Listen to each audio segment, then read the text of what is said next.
SGV news కి స్వాగతం. Bulletin లో ముందుగా హెడ్లైన్స్ చూద్దాం.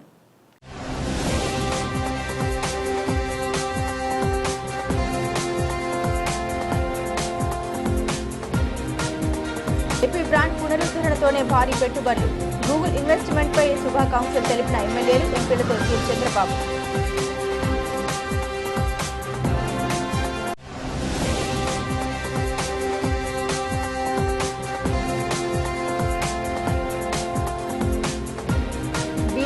పే స్కేల్ జీతాలు చెల్లించాలి. ఆంధ్రప్రదేశ్ గ్రామ రెవెన్యూ సహాయకుల సంఘం సభ్యులు డిమాండ్.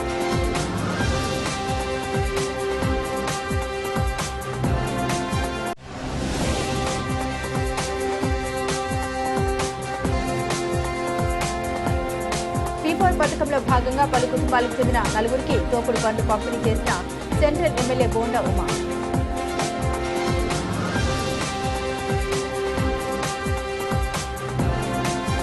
బీజేపీ పాలిత రాష్ట్రంలో మతోన్మాదం పెచ్చుమీరిందని సిపిఎం రాష్ట్ర కార్యదర్శి వి శ్రీనివాసరావు ఆందోళన వ్యక్తం చేశారు. అత్యున్నత పదవుల్లో ఉన్న వారిని సైతం కుల వివక్షతో వేధిస్తున్నారని ఆగ్రహం వ్యక్తం చేశారు. మతోన్మాదం, కులోన్మాదానికి వ్యతిరేకంగా ప్రజల్ని చైతన్యపరచాలని పిలుపునిచ్చారు. రాష్ట్రంలో ఇలాంటి దురదృష్టకర సంఘటన జరగకుండా చర్యలు చేపట్టాలన్నారు. సుప్రీంకోర్టు ప్రధాన న్యాయమూర్తి జస్టిస్ బిఆర్ గవాయిపై బూటుతో దాడి చేసిన సనాతన మతోన్మాదిని కఠినంగా శిక్షించాలని Haryana cadre senior IPS officer Varun Kumar ఆత్మహత్యకు దారితీసిన మతోన్మాద ఆధిపత్య శక్తుల కుల వివక్షతను నిరసిస్తూ రౌండ్ టేబుల్ సమావేశం, కుల వివక్ష వ్యతిరేక పోరాట సంఘం, ఆదివాసీ గిరిజన సంఘం సంయుక్త ఆధ్వర్యంలో ఏర్పాటు చేసినటువంటి ఈ రౌండ్ టేబుల్ సమావేశంలో వివిధ పార్టీల నాయకులు, ప్రజా సంఘాల నేతలు పాల్గొన్నారు. వికృత అవతారాన్ని ఈరోజు మన దేశంలో నగ్నంగా చూస్తూ ఉన్నాం. దేశంలోనూ అత్యున్నత పదవుల్లో ఉండేటువంటి ఒక ఇద్దరి మీద జరిగినటువంటి దాడి మొత్తం భారతీయులైన 140 కోట్ల మంది కూడా సిగ్గుతో తలదించుకోవాల్సినటువంటి విషయం. అందులో ఒకరు అత్యున్నతమైనటువంటి పదవిలో సుప్రీంకోర్టు ప్రధాన న్యాయమూర్తిగా ఉన్నటువంటి గవాయ్. ఇంతకుముందే ఒకసారి ఆయన మహారాష్ట్రలో అక్కడ ఉన్నటువంటి బీజేపీ ప్రభుత్వం ప్రధాన న్యాయమూర్తి పదవిలో ఉండగానే ఆయన్ని ఆహ్వానించకుండా ఒక ముఖ్యమైనటువంటి ఫంక్షన్కి అవమానించింది. ఇప్పుడు ఏకంగా ఆయన తీర్పు కొన్ని కేసులు విచారించే సందర్భంలో చేసిన కొన్ని వ్యాఖ్యలకి, చాలా చిన్న పెట్టి కేసు సుప్రీంకోర్టుకు వచ్చిన సందర్భంలో చేసినటువంటి వ్యాఖ్యని ఈరోజు సనాతన ధర్మాన్ని వ్యతిరేకిస్తున్నాడన్న పేరుతో బూటు విసరటం, ఇది చాలా అవమానకరమైనటువంటి విషయం. మనందరికి కూడా అందరూ ఉన్నత పదవుల్లో ఉన్న ప్రధానమంత్రి లేకపోతే ముఖ్యమంత్రి ఇటువంటి వాళ్ళు ఖండించిన దానికి మూలమైనటువంటి ఆ మతోన్మాదాన్ని ఎదుర్కోవట్లో కానీ దాన్ని నిరోధించడంలో కానీ వాళ్ళు విఫలమయ్యారు. పైగా వీళ్ళే మతోన్మాదాన్ని ప్రమోట్ చేస్తున్నారు.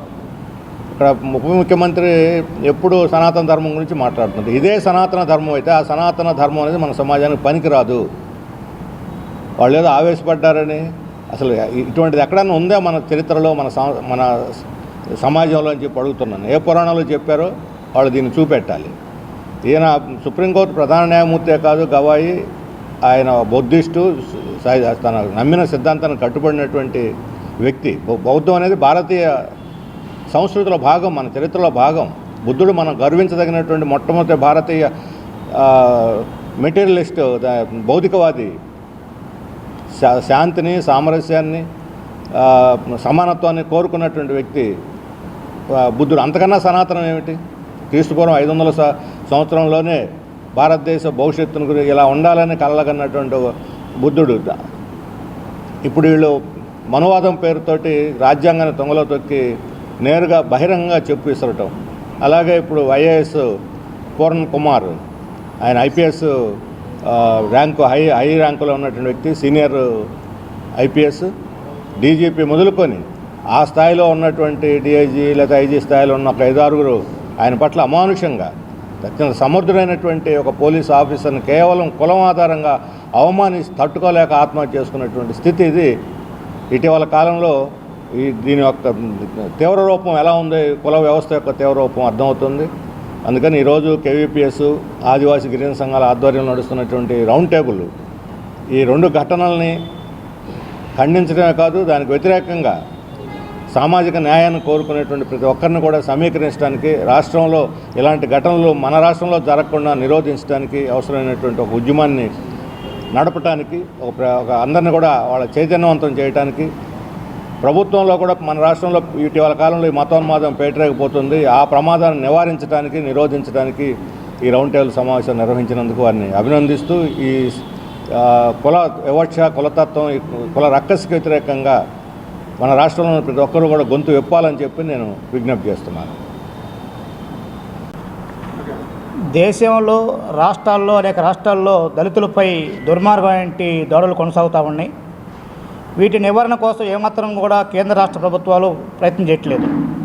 అదే క్రమంలో అత్యున్నత పదవుల్లో ఉన్న వాళ్ళ మీద కూడా ఈ కుల వివక్ష, మతోన్మాదం ఏ రకంగా దాడి చేస్తుందో ఈ యొక్క 2 ఘటనలని మనకి స్పష్టంగా అర్థమవుతూ ఉంది. ఇది ఒక రకంగా కేంద్ర అత్యున్నతమైన న్యాయస్థానం ఉన్నటువంటి ప్రధాన న్యాయమూర్తిగా ఉన్నటువంటి గవాయి పైన బూట్తో దాడి చేయటం అనేది ఇది మతోన్మాదం ఒక రకంగా ఉద్దేశపూర్వకంగా జరిగింది కాదు, ఒక రకంగా అది యాదృచ్ఛికంగా జరిగింది కాదు, పథకం ప్రకారం జరిగింది. కాబట్టి ఇది మతోన్మాదం, దుర్మార్గమైన పద్ధతిలో చేసిన దాడి. రెండవది, ఒక సీనియర్ ఐపీఎస్ ఆఫీసరు తెలంగాణ చెందినటువంటి, సికింద్రాబాద్ చెందినటువంటి, హర్యానా క్యాడర్లో ఉన్నటువంటి senior IPS officer Pavan Kumar పైన ఒక ఉద్దేశపూర్వకంగా కులవివక్ష, ఆయన ఒక రకంగా మంచి పోస్టులు ఇవ్వకపోవటం, ఆయనకి కారులో అవకాశం ఇవ్వకపోవటం, ఒక రకమైన పద్ధతిలో ఈరోజు అత్యున్నతమైన పద్ధతుల్లో ఉన్నటువంటి పదవులు ఉన్న వాళ్ళ మీద ఈ రకమైన కులవివక్ష చూపటం అనేది దుర్మార్గం. దాని కారణంగా ఆయన ఆత్మహత్య చేసుకున్నాడు.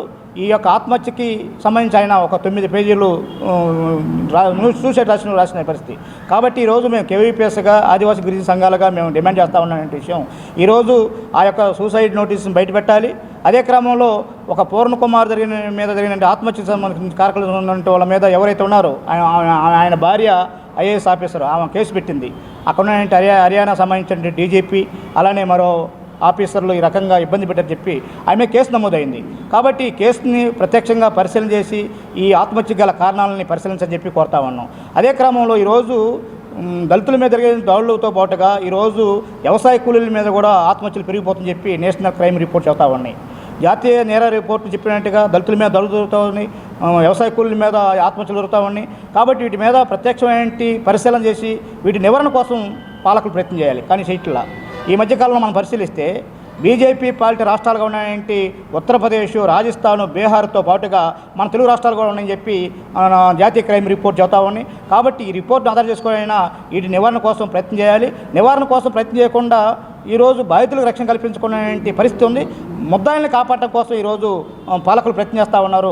దానికి ఉన్నటువంటి ఏదైతే చట్టాలు ఉన్నాయో చట్టాలు నీరుగార్చడం కోసం ప్రయత్నం చేస్తూ ఉన్నారు. అందుకోసంగా ఈ చట్టాలను కాపాడుకోవాలని చెప్పి కోరుతూ, అదే క్రమంలో అత్యున్నత న్యాయస్థానంలో జరిగినటువంటి ఈ గవాయి మీద జరిగినటువంటి దాడి అనేది భారత రాజ్యాంగంపై జరిగిన దాడి, భారత ప్రజలపై జరిగిన దాడి, ప్రజాస్వామ్యంపై జరిగిన దాడి.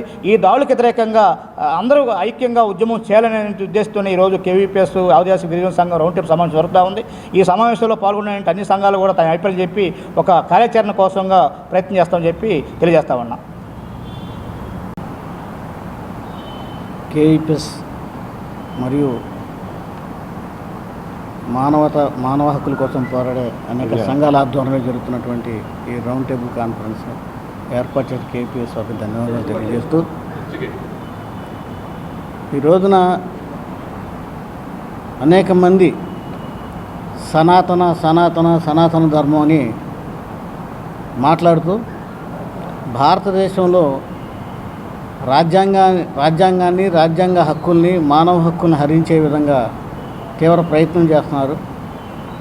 సనాతన ధర్మం అంటే అర్థం తెలియని వాళ్ళు కూడా, అసలు సనాతన ధర్మంలో ఏముందో తెలియని వాళ్ళు కూడా సనాతన ధర్మం గురించి మాట్లాడుతున్నారు.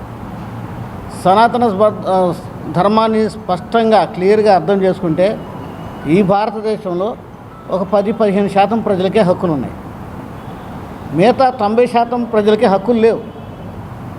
సనాతన ధర్మంలో చదువుకునే హక్కు లేదు, ఉద్యోగం చేసుకునే హక్కు లేదు, ఆస్తి హక్కు లేదు, రాజకీయాల్లో పాల్గొనే హక్కు లేదు, ఓటు హక్కు లేదు. స్త్రీలకు అసలు ఏ కులంలో పుట్టిన స్త్రీలకు హక్కులు లేవు. అటువంటి ధర్మం కావాలని కొందరు అసాంఘిక శక్తులు మాట్లాడుతూ ఉన్నారు. ఎంతవరకు వచ్చిందంటే ఈ సనాతన ధర్మం భారతదేశంలో భారత రాజ్యాంగం ప్రపంచంలోనే అత్యున్నత రాజ్యాంగం అని చెప్పుకునే ప్రపంచంలో భారతదేశ కీర్తి ప్రతిష్టలకి భంగం కలిగే విధంగా chief justice of India Gavai గారి మీద ఒక సనాతనవాది బూట్ ఇసిరాడంటే వాళ్ళ యొక్క మానసిక పరిస్థితి, కులం పేరున వాళ్ళు చేసే మానసిక పరిస్థితిని మనం అర్థం చేసుకోవాల్సిన అవసరం ఉంది. అదేవిధంగా ఒక ఐపీఎస్ అధికారి వాళ్ళ భార్య ఐఏఎస్ ఆ స్థాయి వ్యక్తులు ఆత్మహత్య చేసుకునే విధంగా ప్రవర్తించారంటే మన దేశంలో మనిషిని మనిషిగా చూస్తున్నారా, కులాల పరంగా చూస్తున్నారా అన్నది మనం అర్థం చేసుకోవాల్సిన అవసరం ఉంది. ఇటీవల ఈ రోజున అనుకుంటా ఈ రోజున హైకోర్టు ఇక్కడ పోలీస్ వ్యవస్థని పోలీస్ డిపార్ట్మెంట్ మూసేస్తే బాగుండని వ్యాఖ్యానించింది.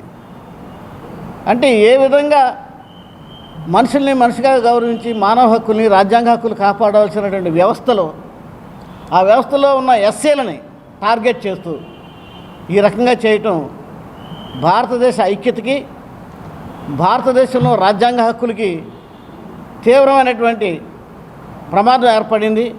అందువలన మానవతావాదులందరూ కులాలు మతాలకు అతీతంగా మన రాజ్యాంగాన్ని రాజ్యాంగ హక్కుల్ని కాపాడుకుంటూ ముందుకు రావాలి. అదేవిధంగా గవాయ్ గారి మీద జరిగినటువంటి దాడి కానీ పూర్ణ కుమార్ గారి ఆత్మహత్య విషయంలో సిమోటోగా తీసుకుని అందుకు బాధ్యులైన వాళ్ళని శిక్షించి భారత రాజ్యాంగ హక్కుల్ని మానవతావాద హక్కుల్ని కాపాడవలసిందిగా కోరుతాం. Marumudi Victor Prasad, SC commission ex chairman. AP brand పునరుద్ధరణతోనే 16 నెలల్లో భారీ పెట్టుబడులు సాధించామని ముఖ్యమంత్రి చంద్రబాబు నాయుడు అన్నారు. గూగుల్ డేటా సెంటర్ ఏర్పాటు ఏపీ చరిత్రలోనే కాకుండా దేశ ఐటీ చరిత్రలోనే ఇదొక పెద్ద మలుపు కానుందని ముఖ్యమంత్రి తెలిపారు. హైదరాబాద్ దశ దిశ నాడు మైక్రోసాఫ్ట్తో మారిందని, నేడు ఏపీ గూగుల్ డేటా సెంటర్ ఆ పాత్ర పోషిస్తుందని సీఎం చంద్రబాబు అన్నారు. ఏపీకి గూగుల్ డేటా సెంటర్ రావడంలో ఐటీ మంత్రి లోకేష్ కీలక పాత్ర పోషించారని చంద్రబాబు వ్యాఖ్యానించారు. కూటమి ప్రభుత్వం అధికారంలోకి వచ్చిన వెంటనే గూగుల్ సంస్థను సంప్రదించి నిరంతరం ఫాలో అప్ చేయడం వల్లే లక్ష్యాన్ని చేరుకున్నామని సీఎం అన్నారు. ఢిల్లీలో గూగుల్ సంస్థ నిర్వహించిన భారతీయ శక్తి సదస్సులో పాల్గొన్న అనంతరం అమరావతికి చేరుకున్న సీఎం చంద్రబాబుకు ఎంపీలు, ఎమ్మెల్యేలు, నేతలు శుభాకాంక్షలతో స్వాగతం పలికారు. Thank you CM sir, Google comes to AP అంటూ సీఎంకు ధన్యవాదాలు తెలిపారు. ఈ సందర్భంగా నేతలతో సీఎం చంద్రబాబు కొద్దిసేపు ముచ్చటించారు. Honorable ministers, it's a real privilege for all of us to host you at Bharatiya Shakti, along with the CEO of Google Cloud, Thomas Kurian. Namaste and welcome. It's a very auspicious day for us, and it's beginning of a journey that we're taking with the vision of Viksit Bharat in India.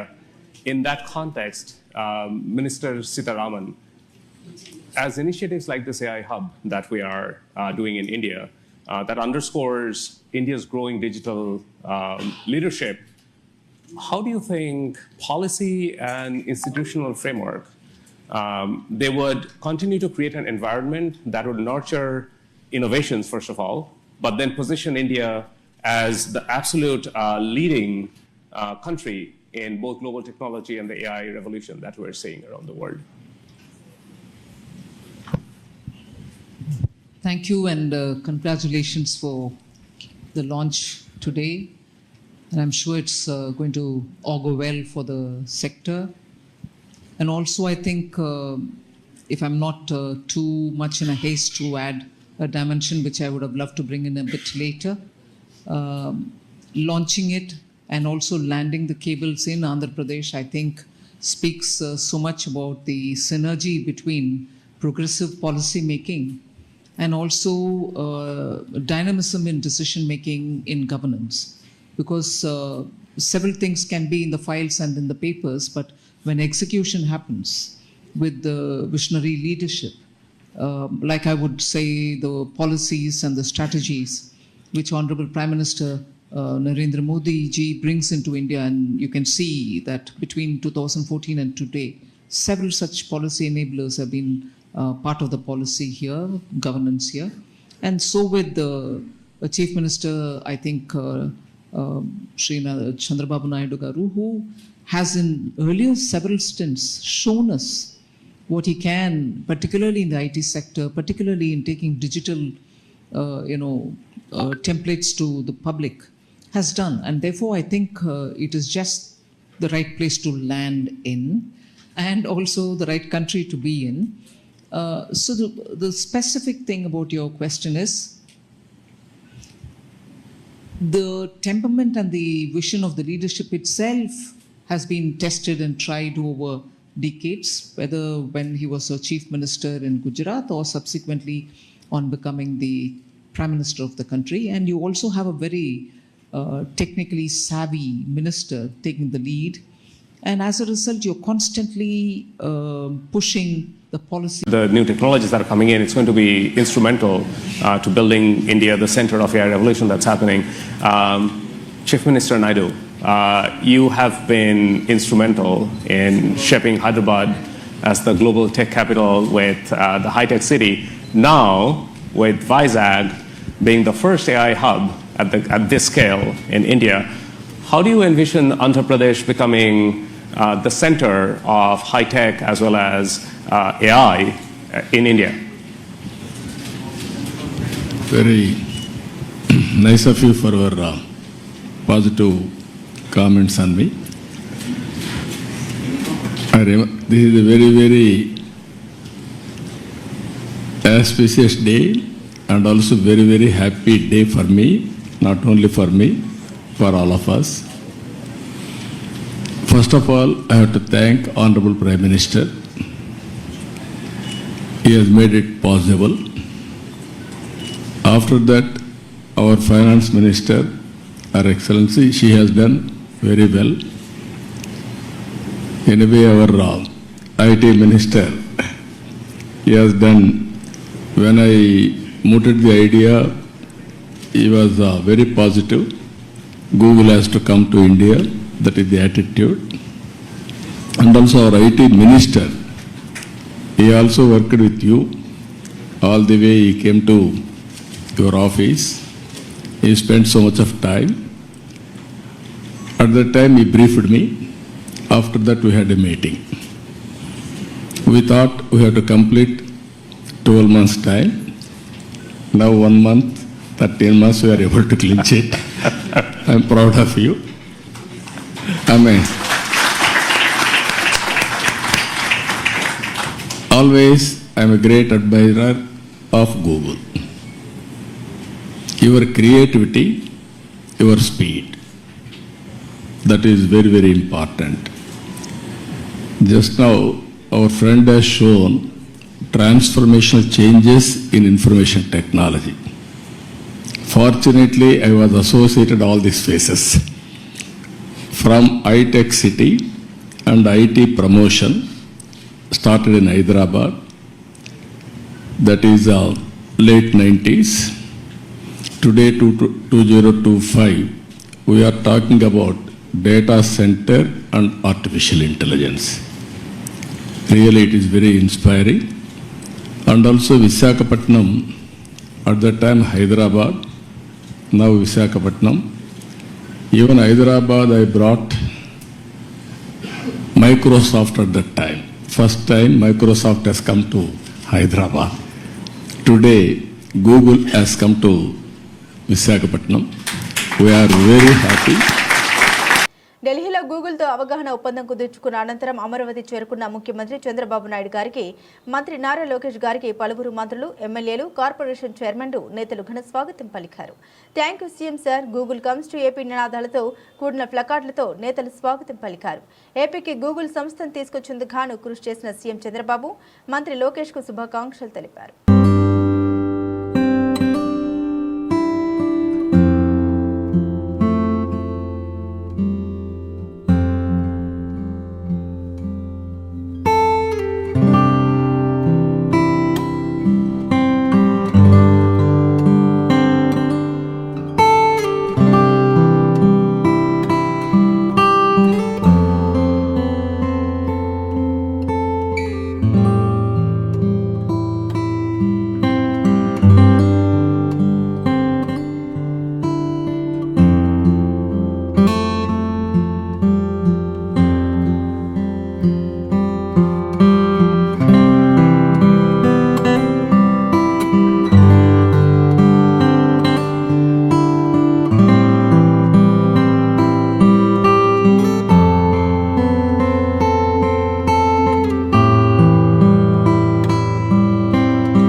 Congress party నాయకులే కల్తీ మద్యానికి ప్రధాన సూత్రధారులని central నియోజకవర్గ MLA bonda Uma ఆరోపించారు.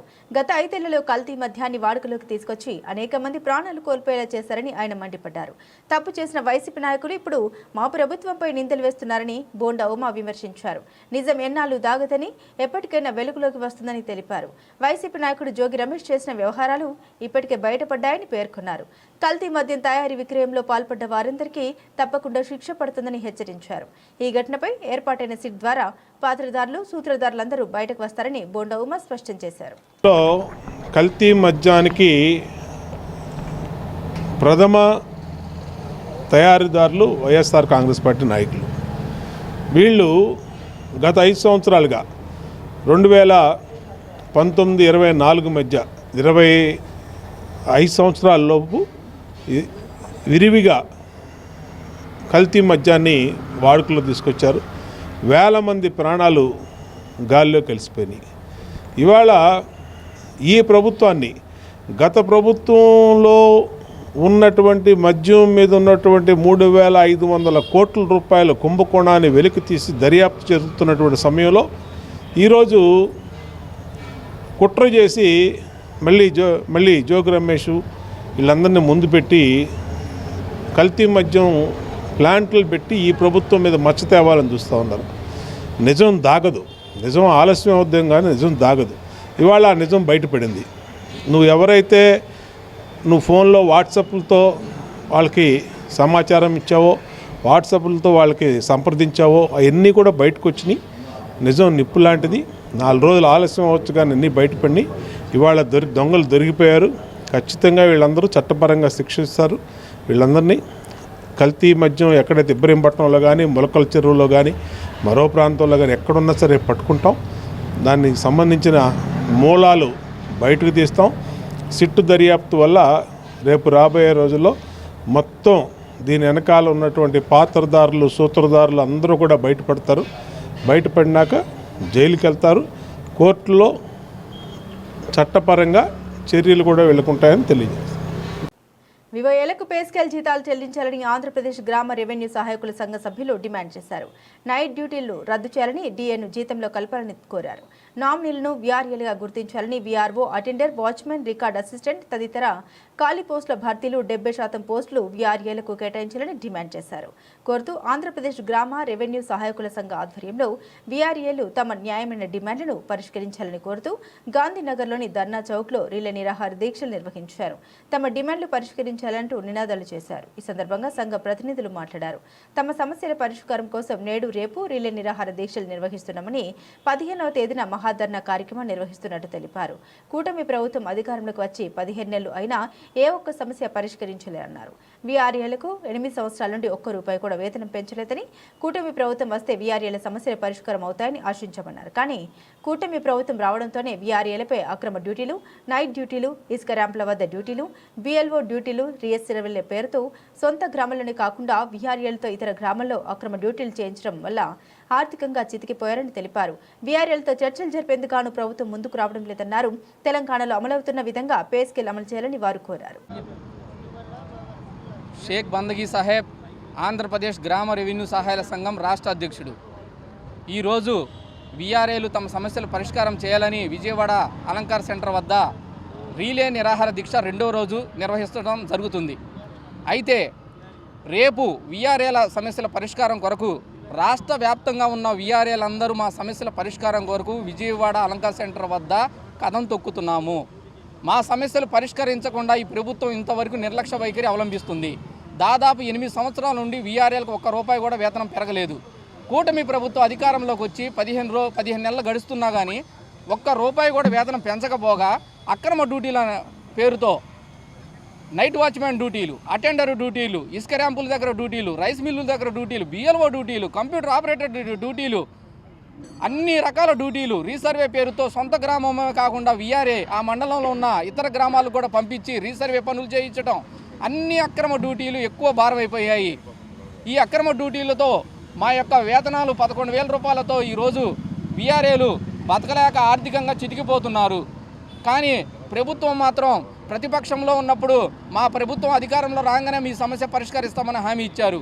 మరి ప్రభుత్వం అధికారంలోకి వచ్చి 15 నెలలు గడుస్తున్నా కానీ కనీసం చర్చలకు పిలిచి మాట్లాడి వీఆర్ఏలకు న్యాయమైన సమస్యలు పరిష్కరించడం ముందుకు రావట్లేదు.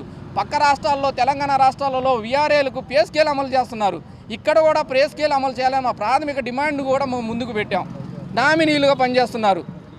తల్లిదండ్రుల స్థానంలో వీఆర్ఏల కుటుంబాల వారసులు నామినీలుగా ఎన్నో సంవత్సరాల తరబడి పనిచేస్తున్నారు. నామినీలను కూడా వీఆర్ఏలుగా గుర్తించడం లేదు. అలాగే ప్రమోషన్లు, వీఆర్ఓ ప్రమోషన్లు, రికార్డ్ అసిస్టెంట్ ప్రమోషన్లు, అటెండర్ ప్రమోషన్లు, నైట్ వాచ్మెన్ ప్రమోషన్లు, ఖాళీ ఉన్న పోస్టులను కూడా భర్తీ చేయకుండా ఆ వీఆర్ఏల చేత అక్రమ డ్యూటీలు చేయిస్తూ ప్రభుత్వం కాలయాపన చేస్తుంది. ఖాళీ ఉన్న పోస్టులను వెంటనే 70% రిజర్వేషన్తో వెంటనే వీఆర్ఏలకు ప్రమోషన్లు కల్పించాలి. నామినీ సమస్యను వెంటనే రెగ్యులర్ చేయాలి. అలాగే తెలంగాణ మాదిరిగా మా వీఆర్ఏలకు కూడా పే స్కేల్ అమలు చేయాలి. వెంటనే వేతనాలు పెంచాలి. ప్రభుత్వం కనుక వేతనాలు పెంచక ఇంకా ఆలస్యం చేసి నిర్లక్ష్య వైఖరి అవలంబిస్తే రేపు విజయవాడలో వేలాది మంది వీఆర్ఏలతో మేము కథం దొక్కుతున్నాము. ప్రభుత్వం ఇప్పటికైనా మా సమస్య పరిష్కరించడం ముందుకు రావాలి.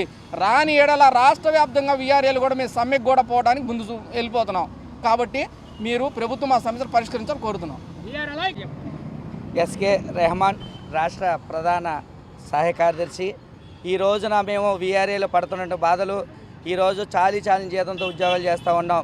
గత ప్రభుత్వంలో మాకు డిఏ ఇస్తే వైఎస్ఆర్సీపీ ప్రభుత్వం వచ్చిన తర్వాత డిఏని రద్దు చేసి రికవరీ పేరుతో ప్రతి వీఆర్ఏ దగ్గర కూడా 10,200 రూపాయలు రికవరీ చేయడం జరిగింది.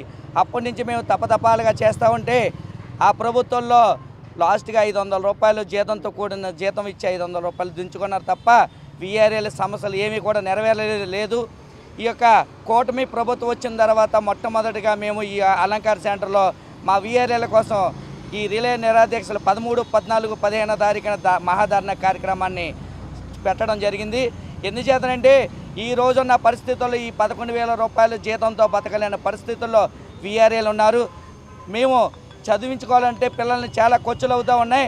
అనారోగ్యం గురవుతూ హాస్పిటల్కి వెళ్ళే పరిస్థితులు కూడా ఎక్కువ అవుతూ ఉన్నాయి. ఖర్చులు కూడా సరిపోతలేదు. అయ్యా, ఈ యొక్క మీడియా ద్వారా మీకు ఒకటే విజ్ఞప్తి చేస్తూ ఉన్నాం. ఇప్పటికైనా సరే వీఆర్ఏలకు కనీస వేతనం 26,000 రూపాయలు మాదిరిగా ఇవ్వాలి. లేని పక్షంలో తెలంగాణ మధ్యలో పే స్కేల్ ఏ విధంగా అయితే ఇస్తున్నారు వీఆర్ఏలకు అందరికి కూడా అలాగే ఇవ్వాలి. అలాగే నామినీలు, ముఖ్యంగా తండ్రికి అనారోగ్యం గురవుతూ వారి స్థానంలో వాడు కుమార్తె కానీ చేస్తూ ఉన్నారు, వాళ్ళని నామినీగా గుర్తించాలి. అలాగే విద్యా అర్హత కలిగిన వారికి 5 సంవత్సరాలు ఉన్న ప్రతి వీఆర్ఏకి కూడా అటెండర్, నైట్ వాచ్మెన్ మరియు వీఆర్ఓ ప్రమోషన్లు కూడా ఇవ్వాలి. ఈ యొక్క వీఆర్ఏ వ్యవస్థని మీరు ప్రతిష్టపరిచి మా యొక్క పే స్కేల్ ఇచ్చి మా వీఆర్ఏల ఆశల్లో స్వీకరిస్తారని మీ మీడియా ద్వారా విజ్ఞప్తి చేసుకుంటూ సెలవు తీసుకుంటూ ఉన్నాం. కూటమి ప్రభుత్వం అధికారంలోకి వచ్చిన తర్వాత చిరు వ్యాపారులకు మంచి రోజులు వచ్చాయని సెంట్రల్ ఎమ్మెల్యే బొండ ఉమ అన్నారు. P4 పథకంలో భాగంగా పలు కుటుంబాలకు చెందిన 4గురికి తోపుడు బండ్లు పంపిణీ చేశారు. ఈ కార్యక్రమానికి సెంట్రల్ ఎమ్మెల్యే బొండ ఉమ ముఖ్య అతిథిగా హాజరై పంపిణీ చేశారు. ఈ సందర్భంగా ఆయన మాట్లాడారు. జోన్లు ఏర్పాటు చేసి ఎటువంటి ఇబ్బంది లేకుండా చిరు వ్యాపారుల వ్యాపారాలు సాగేలా చేస్తున్నామన్నారు. ఎటువంటి హామీ లేకుండా బ్యాంకుల నుండి నేరుగా లోన్లు ఇప్పిస్తున్నామని తెలిపారు. గుర్తింపు కార్డు పెద్ద ఎత్తున మంజూరు చేస్తున్నామని తెలిపారు. తెలుగుదేశం ప్రభుత్వం అధికారంలోకి వచ్చినాక పేద, నిరుపేద కుటుంబాలకి, చిరు వ్యాపారులకి మంచి రోజులు వచ్చినాయి. ఈ ప్రభుత్వం వచ్చినాక ఆకర్స్ కోసం ఏదైతే రోడ్ల మీద బళ్ళు పెట్టుకొని కూరగాయలు కానించి, పళ్ళు కానించి, అలాగే అనేకమైనటువంటి వ్యాపారాలు చేసే వాళ్ళందరికీ కూడా అండగా ఉండటం కోసం అనేక చర్యలు తీసుకున్నాం. ముఖ్యంగా వాళ్ళకి గతంలో ఎక్కడ పెట్టినా పోలీసులు అధికారుల చేత, మున్సిపల్ అధికారుల ఇబ్బందులు ఉండేవి. ఇవాళ అలా కాకుండా జోన్ల వారీగా గ్రీన్ జోన్లని, ఆరెంజ్ జోన్లని, రెడ్ జోన్లని పెట్టి వాళ్ళకి ఒక టైం ఇచ్చి ఉదయం నుంచి సాయంత్రం దాకా, రాత్రి పలానా టైం వరకు అని చెప్పించి ఆ టైంలో ఎవ్వరూ కూడా పోలీసులు కానీ మరే మున్సిపల్ అధికారులు కానీ వాళ్ళు డిస్టర్బ్ చేయకుండా వాళ్ళ వ్యాపారాన్ని ఇబ్బంది పెట్టకుండా చిరు వ్యాపారులకి అండగా ఉన్నాం. అంతేకాకుండా వాళ్ళకి హామీ లేనటువంటి అప్పు స్ట్రైట్గా ఎవరైతే స్ట్రీట్ వెండర్ లైసెన్స్ కలిగి ఉందో వాళ్ళందరికీ 15,000 రూపాయలు ఆధార్ కార్డు తీసుకొని, స్ట్రీట్ వెండర్ లైసెన్స్ తీసుకుని బ్యాంక్కి వెళ్తే 15,000 రూపాయలు అప్పు ఇప్పిస్తూ ఉన్నాం. ఆ అప్పు కడితే 30,000 మళ్ళీ 50,000 కూడా ఇప్పిస్తూ ఉన్నాం. అలాగే చిరు వ్యాపారులకి గుర్తింపు కార్డులు లైసెన్సులు పెద్ద ఎత్తున మంజూరు చేస్తూ ఉన్నాం.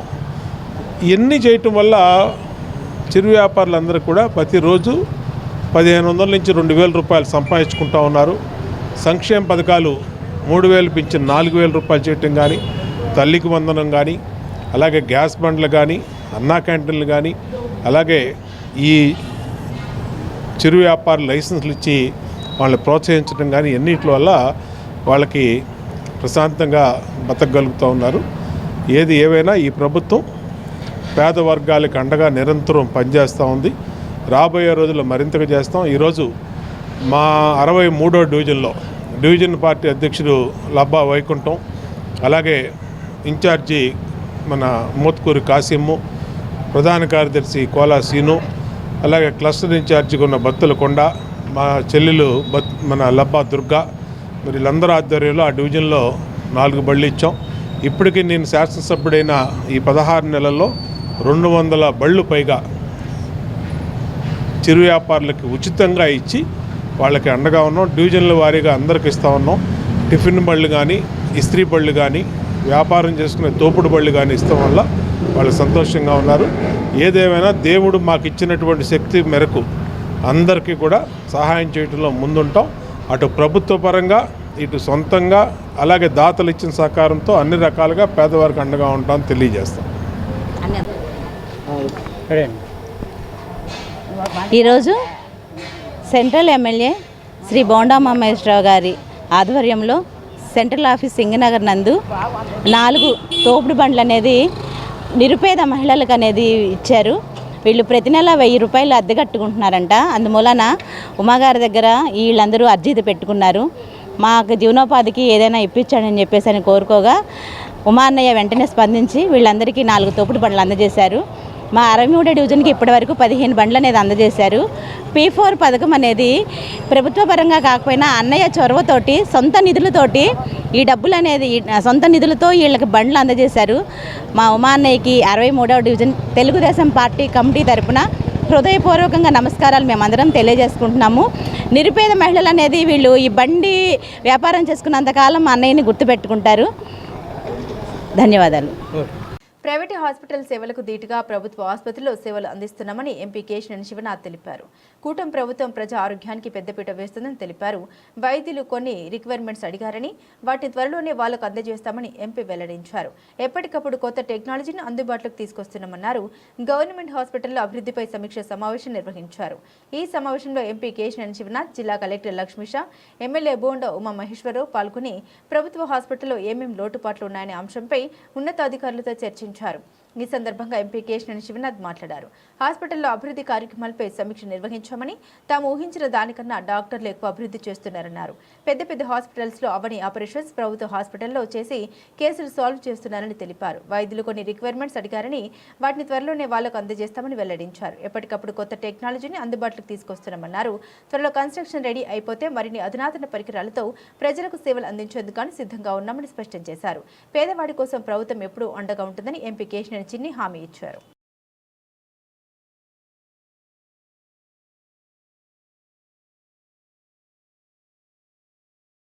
బాణసంచ అమ్మకందారులు ప్రభుత్వ నిబంధన తప్పక పాటించాలని, నిబంధనకు విరుద్ధంగా అక్రమ నిల్వలు అమ్మకాలు నిర్వహించే వారిపై కేసు నమోదు చేయడంతో పాటు షాప్ సీజ్ లైసెన్స్ రద్దుకు వెనకాడబోమని జిల్లా కలెక్టర్ డాక్టర్ జి లక్ష్మీషా హెచ్చరించారు. జనసంచారం లేని సమయంలో మాత్రమే బాణసంచ ఎగుమతులు దిగుమతులు జరపాలని, అదే సమయంలో ముందస్తు చర్యలు తీసుకోవాలని జిల్లా కలెక్టర్ లక్ష్మీషా విక్రయదారులకు సూచించారు. దీపావళి పండుగ నేపథ్యంలో జిల్లా కలెక్టర్ డాక్టర్ జి లక్ష్మీషా మంగళవారం నగరంలోని భవానీపురం ఐరన్ యార్డ్లో గల బాణసంచ గోడౌన్ను ఆకస్మిక తనిఖీ చేశారు. ఈ సందర్భంగా జిల్లా కలెక్టర్ మాట్లాడారు. ఈ నెల 20వ తేదీన దీపావళి పండుగ సందర్భంగా ప్రజలు పెద్ద ఎత్తున కొనుగోలు చేస్తారన్నారు. దీన్ని దృష్టిలో పెట్టుకుని బాణసంచ విక్రయదారులు అక్రమ నిల్వలు చేయడంతో పాటు అనుమతులు లేకుండా విక్రయించే అవకాశం ఉంటుందన్నారు. అటువంటి వారిని గుర్తించేందుకు ప్రత్యేక నిఘా బృందాన్ని ఏర్పాటు చేశామన్నారు. రెవెన్యూ, పోలీస్, మున్సిపల్, అగ్నిమాపక, పౌర సరఫరాలు, విద్యుత్ తదితర శాఖల అధికారులు సంయుక్తంగా తనిఖీలు నిర్వహించి అక్రమ నిల్వలు అమ్మకాలు చేసే వారిపై కఠిన చర్యలు తీసుకోవాలని ఆదేశించామన్నారు. అమ్మకందారులు ప్రభుత్వం నుండి తప్పనిసరిగా లైసెన్స్ పొందాల్సి ఉంటుందని, అధికారులు గుర్తించిన మైదానాల్లో మాత్రమే బాణసంచ దుకాణాల ఏర్పాటు చేసుకోవాలని కలెక్టర్ సూచించారు. జిల్లాలో దీపావళి కోసం ఫైర్ క్రాకర్స్ పర్మిషన్స్ అలాగే గోడౌన్స్ పర్మిషన్స్ అన్ని అడుగుతున్నారు. సో దీంట్లో భాగంగా ఈరోజు ఇన్స్పెక్షన్ కూడా చేయడం జరిగింది ఇక్కడ మన విజయవాడలో. జిల్లా వ్యాప్తంగా ఏదైతే ఫైర్ క్రాకర్ టెంపరీ పర్మిషన్స్ ఏమైనా ఇవ్వడం జరుగుతుందో సో ఇవన్నీ చాలా పకడ్బందీగా మానిటర్ కూడా చేయడం జరుగుతుంది. ఒకటి, ఫైర్ క్రాకర్స్ వీలైనంత వరకు మనం తగ్గించాలి పర్యావరణ దృష్టిలో పెట్టుకొని. లేదు కాల్చాల్సిందే అంటే దయచేసి రూల్స్ అండ్ రెగ్యులేషన్ పాటించాలి. అలాగే ఎవరైతే దీని అమ్మకాలు విక్రయదారులు ఉన్నారో మీరైతే కంపల్సరీగా ఎన్ఓసీలు ఏదైతే మీకు టర్మ్స్ అండ్ కండిషన్ ఇస్తూ ఉన్నామో అది పాటించకపోతే మాత్రం క్యాన్సిల్ చేసేస్తాము. బికాజ్ పర్యావరణ అలాగే పబ్లిక్ సేఫ్టీని కాంప్రమైజ్ చేస్తూ ఫైర్ క్రాకర్ అమ్ముతామంటే మాత్రం కుదరదు. దయచేసి జాగ్రత్తగా ఉండండి. ప్రతి ఒక్క లైసెన్స్ ప్రెమిసెస్ని 24/7 ఎప్పుడైనా ఇన్స్పెక్షన్ చేస్తాము. మీకు ఇచ్చిన క్వాంటిటీ అలాగే మీకు ఇచ్చిన రకాలు అయితే ఉన్నాయో అవన్నీ మాత్రమే ఉండాలి. అది కాకుండా మీరు ఏమున్నా కూడా లైసెన్స్ క్యాన్సిల్ చేసి సీజ్ చేయడం జరుగుతుంది. Public safety is the prime concern. పబ్లిక్కి సేఫ్టీ లేకున్నది ఏ మాత్రం అక్కడ కనిపించినా ఏ మాత్రం ఆ రూల్స్ డీవియేషన్ కనిపించినా కూడా చాలా కఠినంగా చర్యలు తీసుకోవడం జరుగుతుంది. సో నెక్స్ట్ వాళ్ళకి ఇంకా ఈసారినే కాదు ఇంకెప్పుడూ కూడా లైసెన్స్ రాకుండా చూసుకుంటాం. కాబట్టి మీరు బిజినెస్ చేసుకుంటున్నప్పుడు చాలా జాగ్రత్తగా చేసుకోండి. పబ్లిక్ సేఫ్టీని దృష్టిలో పెట్టుకొని చేయండి. అలాగే మీరు ఎక్కడైతే విక్రయిస్తున్నప్పుడు డూస్ అండ్ డోంట్స్ ఏం చేయాలి ఏం చేయకూడదు ఒక ప్యాంప్లెట్ని కూడా ప్రతి ఒక్కరూ ప్రింట్ చేసి మీ దగ్గర తీసుకెళ్తున్న కస్టమర్స్కి అందచేయాలి. వాళ్ళకి ఎక్స్ప్లెయిన్ కూడా చేసి పంపించాలి. చేతిలో పట్టుకొని కాల్చి పడేయడము, పిల్లల చేతికి ఇవ్వడము, తీసుకెళ్ళి కిచెన్ దగ్గర దేవుడి గదిలో కూడా అక్కడ అగరబత్తి ఉంటుంది, అక్కడ మ్యాస్టిక్ ఉంటుంది, దీపం అక్కడ టపాసులు పెట్టడము, ఇటువంటివన్నీ జాగ్రత్తలు తీసుకోవాలి. ఇటువంటి ప్రమాదకరంగా అవి హ్యాండిల్ చేయకూడదు అనే జాగ్రత్తలు మీరు చెప్పి పంపించాలి. అలాగే విక్రయదారులు అలాగే మీ షాప్ ముందు పెట్టాల్సిన జాగ్రత్తలు శాండ్ అలాగే వాటరు ప్రికాషన్స్, మినిమం డిస్టెన్సు, అలాగే క్వాంటిటీ స్టోరింగు, ప్రాపర్ స్పేసింగు, అలాగే హ్యాండిల్ చేసే స్టాఫ్కి ప్రాపర్గా ట్రైనింగ్ ఇవన్నీ ఉండేలాగా చూసుకోండి. ఏమాత్రం డీవియేషన్ ఉన్నా కూడా మీ ఎన్ఓసి క్యాన్సిల్ అయ్యే అవకాశం ఉంటుంది. జాగ్రత్తగా ఉండండి. అందరూ సేఫ్గా సెలబ్రేట్ చేయండి. దీపావళిని సేఫ్గా సెలబ్రేట్ చేద్దాము. ఎన్విరాన్మెంటల్ ఫ్రెండ్లీగా సెలబ్రేట్ చేద్దాము. అలాగే పబ్లిక్ సేఫ్టీని దృష్టిలో పెట్టుకొని చేద్దామని ఈసారి మనము ఏదైతే ఈ విక్రయదారులకి టపాసులు అమ్మడానికి పర్మిషన్ ఇస్తున్నామో ఆ ఏరియా కూడా మనమే డెసిగ్నేట్ చేసి ఇస్తాము. అది ఏరియా ఇస్తున్నప్పుడు అక్కడ ఎన్ని షాప్స్ రావాలి, ఈచ్ షాప్కి మధ్యలో ఎంత దూరం ఉండాలి, అలాగే ఈ షాప్ ముందు ఏమేమి జాగ్రత్తలు తీసుకోవాలి, ఇవన్నీ గురించి లోకల్ మ్యాజిస్ట్రేట్స్కి ఆల్రెడీ చెప్పి ఉన్నాము. అదే ప్రకారంగా పాటిస్తాము. ఏమాత్రం డివిజన్ కూడా అక్కడ అలౌ చేయము. లాస్ట్ టైం 6 ప్లేసెస్లో పర్మిషన్ ఇవ్వడం జరిగింది. సో ఈసారి మనం ప్రాపర్గా వెరిఫై చేసి ఒకటి అది రెసిడెన్షియల్ ఏరియాలో ఉండకూడదు, అట్లాగే అక్కడ అందుబాటులో ఉండడానికి ఏమైనా ఎమర్జెన్సీ జరిగితే అక్కడ ఫైర్ ఇంజిన్ వెళ్ళడానికి అలాగే ఈ సహాయక చర్యలు చేయడానికి ప్రాపర్గా అనుకూలం ఉండేలాగా కొన్ని ప్లేసెస్ ఐడెంటిఫై చేస్తున్నాము. అది లోకల్ మ్యాజిస్ట్రేట్ డిసైడ్ చేసి పంపిస్తారు. ఏదేమైనా ఈసారి తగ్గిస్తాము, పర్మిషన్ అయితే ఏరియాలు తగ్గిస్తాము. అట్లాగే ఈ రూల్స్ అండ్ రెగ్యులేషన్స్ అయితే అమల్లో కూడా చాలా పటిష్టంగా ఉంటుంది. 24/7 మొబైల్ టీమ్స్ పెట్టున్నాం ఈసారి, ఇన్స్పెక్షన్ టీమ్స్. ఇప్పుడు పర్మిటెడ్ ప్రెమిసెస్ కాకుండా చాలామంది తీసుకెళ్ళి వాళ్ళ ఇంటి దగ్గర ఉన్న దుకాణంలో లేదా చిన్న చిన్న కొట్టులో పెట్టి అమ్ముతున్నారంటే ఇదైతే అస్సలు ఒప్పుకోము. ఎందుకంటే సేఫ్టీ కంప్రమైజ్ అవుతే మీ ప్రాణానికి అది వస్తుంది. కాబట్టి దయచేసి సేఫ్టీ ఎక్కడ కంప్రమైజ్ అవ్వకండి. మీకు పర్మిషన్ కావాలంటే ఇస్తాం, తీసుకోండి. సో ఇది వెరిఫై చేయడానికి మున్సిపాలిటీ పరిధిలో పోలీసు, రెవెన్యూ అలాగే మున్సిపల్ స్టాఫ్తో అలాగే ఫైర్ డిపార్ట్మెంట్తో స్పెషల్ మొబైల్ టీమ్స్ తిరుగుతూ ఉంటాయి 24/7. ఎక్కడైనా అన్ఆథరైజ్డ్ ప్లేస్తో విక్రయం జరుగుతూ ఉంటే మాత్రం అక్కడ సీజ్ చేయడం జరుగుతుంది. అలాగే వేరే స్టేట్ నుంచి కూడా తీసుకొస్తున్నప్పుడు లైసెన్స్డ్ వాళ్ళతో తీసుకోరండి. లైసెన్స్డ్ అలాగే పర్మిటెడ్ క్రాకర్స్ని అమ్మండి. దీనికి కూడా బార్డర్ చెక్ పోస్ట్ కూడా పెట్టి ఉన్నాము. ఏదైనా unauthorised, unlicensed, not allowed, banned crackers కనుక మన జిల్లాలో కనిపిస్తే సో వాళ్ళు అమ్మిన వాళ్ళని తీసుకొచ్చిన వాళ్ళందరి మీద క్రిమినల్ కేసు బుక్ చేయడం జరుగుతుంది. అందుకే పబ్లిక్ కూడా రిక్వెస్ట్ ఏంటంటే అది చెక్ చేయడం కానీ లేదా దాన్ని క్రాస్ వెరిఫై చేయాలంటే షాప్స్ దగ్గర కానీ క్రాకర్స్ ఉన్న దగ్గర చేయకూడదు. అది మినిమం బేసిక్ గైడ్లైన్స్లో ఉంది. మీరు ఏదైతే స్టాక్ ఉంటుందో లేదా మీరు తీసుకొచ్చిన అన్ని టపాసులు ఉంటాయి అది ఒక దగ్గర ఉండాలి. మీరు ఏదైతే చెక్ చేయాలని లేదా కాల్చాలనుకుంటారో దానికి మినిమం 50 మీటర్ దూరం ఉండాలి. అంత దూరంలో దాన్ని మీరు పరీక్షించాలి. ఏదేమైనా టపాసులు కాలుస్తున్నప్పుడు ఇంట్లో కూడా, షాప్స్ దగ్గర కూడా, బయట కూడా ప్రాపర్గా బకెట్స్ ఆఫ్ వాటర్ మీ దగ్గర ఉండాలి. అక్కడ ప్రాపర్గా ఈ గన్నీ బ్యాగ్స్ ఇవన్నీ ఉండాలి. ఏదైనా పొరపాటున ఫైర్ జరిగితే వెంటనే దాన్ని ఆపడానికి కావాల్సిన అన్ని పరికరాలు మీ దగ్గర ఉండాలి. అలాగే ఫైర్ ఎక్స్టింగ్విషర్స్ అన్ని ఫైర్ క్రాకర్స్ దుకాణంలో అలాగే డీలర్స్ దగ్గర అన్ని ఫైర్ ఎక్స్టింగ్విషర్ సిలిండర్స్ అయితే ఉంటే ఇవన్నీ రిన్యూవల్ అయి ఉండాలి. అన్నీ కొత్తగా రీఫిల్ చేసి ఉండాలి. ఎక్స్పైర్ అయింది కనిపిస్తే ఒక్కరోజైనా కూడా సీజ్ చేయడం జరుగుతుంది. జాగ్రత్త. బులెటిన్ ముగించే ముందు హెడ్లైన్స్ మరోసారి.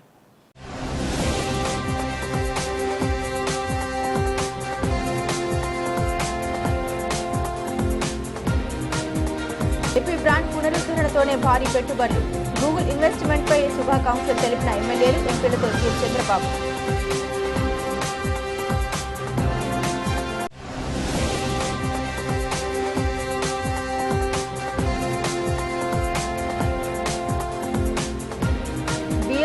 పే స్కేల్ జీతాలు చెల్లించాలి. ఆంధ్రప్రదేశ్ గ్రామ రెవెన్యూ సహాయకుల సంఘం సభ్యుల డిమాండ్.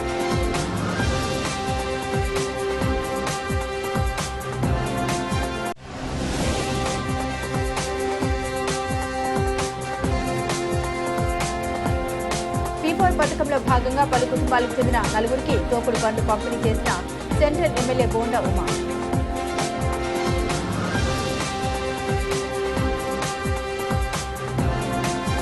ఇవి ఈ బులెటిన్లోని విశేషాలు. తిరిగి మరో బులెటిన్తో మళ్ళీ కలుసుకుందాం. అంతవరకు సెలవు. నమస్కారం.